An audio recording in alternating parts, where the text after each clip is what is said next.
Hello everyone, in this video I will show you how to measure battery voltage with multimeter. Let's do video.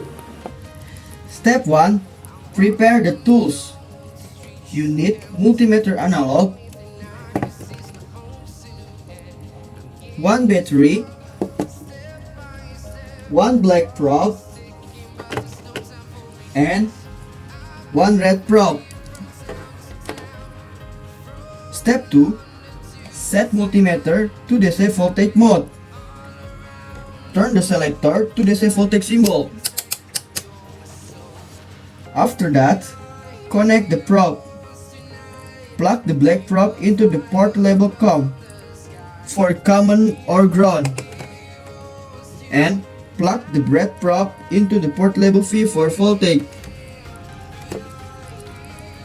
After that, measure the battery voltage.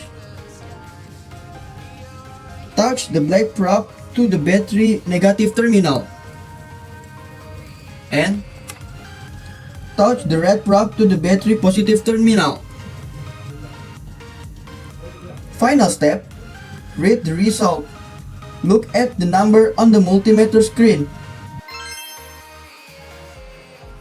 I hope this tutorial is useful for you. Thank you.